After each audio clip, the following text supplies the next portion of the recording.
Dr. Max Wardell here, overheadathletics.com. We're going to talk about 8 velocity training mistakes that decrease MPH or miles per hour.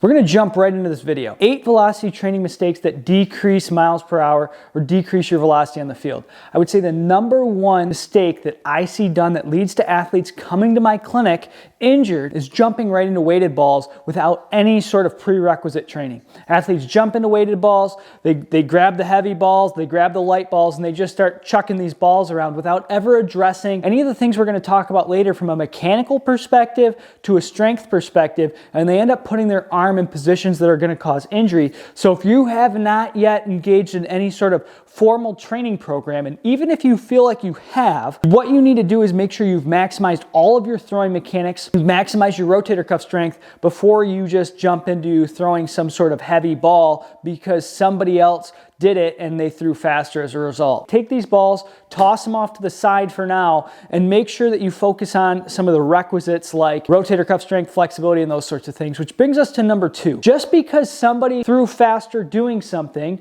or somebody who throws fast that's at an elite level does a specific training tool doesn't mean that you should as an athlete. There's a lot of things that elite performers do, and they perform well despite doing those things. For example, Lyoto Machida. If anybody follows mixed martial arts or UFC, Lyoto Machida used to drink his own urine. He was one of the best light heavyweights of all time. He used to drink his own urine daily. So does that mean that just because Lyoto Machida drinks his own urine, that if we want to be a great mixed martial artist, that we should drink our own urine? I don't think so. But we apply that kind of thinking to elite baseball players all the time. Just because somebody throws really fast and does it doesn't mean you should do it. It means we may get some good ideas from these guys, but we need to critically analyze all of these training aspects and apply the ones that have been time tested and also the ones that have been most successful and have been safe. Which brings us to the next point. Number 3 here is performing dangerous exercises, especially for my young guys, and this comes back to that weighted ball thought process. If you're a 15-year-old kid or a 16-year-old kid with open growth plates, you need to be much more careful about the training techniques you apply. You have not even reached your man strength yet, so applying some dangerous exercises really doesn't make a lot of sense. Now, even if you're a more advanced athlete, you're playing at a collegiate level or maybe even a professional level, you need to be careful of performing dangerous exercises that may not give you the biggest bang for your buck. The exercises you perform don't need to be dangerous. There's no reason to get injured in training ever. Training is designed to get you better to perform on the field.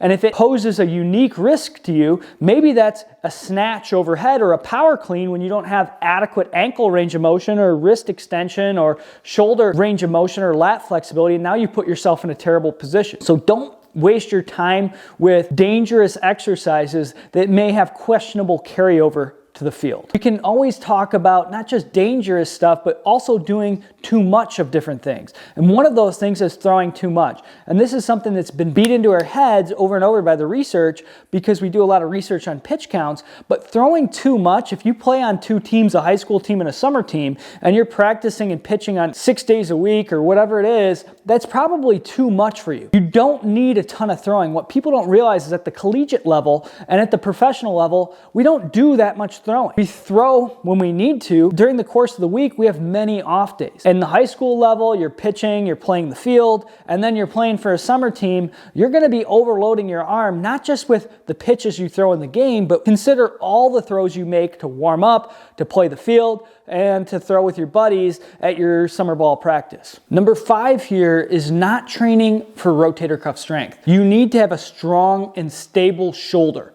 Most athletes I see do not have enough rotator cuff strength. In fact, their shoulder is very weak relative to their throwing velocity and to their body weight. So you have to make sure you're training your shoulder to be really strong. And those band exercises that you can do 500 of before the game, those aren't cutting it. Make sure you focus on the rotator cuff specifically, but also general strength is important. And we see a lot of athletes training general strength. So point number 6 here being, don't just train strength, but also make sure you're maintaining your flexibility. It may not be fun to stretch, but you got to get your flexibility training in. It's very, very important. From there, think back to your throwing. If you're not throwing fast often, how are you ever going to increase your speed? The biggest mistake I see in my young guys who say, well, I'm not throwing any faster. Well, when's the last time you threw hard? And they say, oh, 2 weeks ago.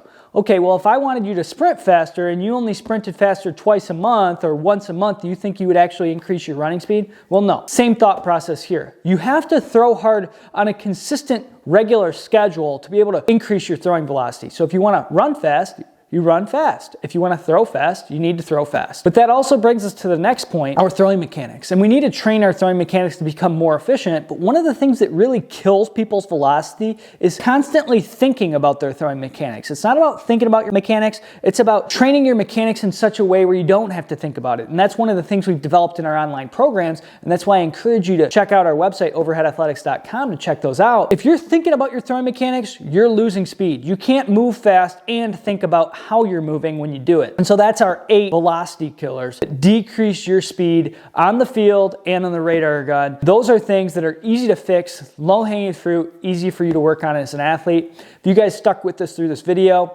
let us know you like the content by hitting the thumbs up, and we'll see you guys in the next video.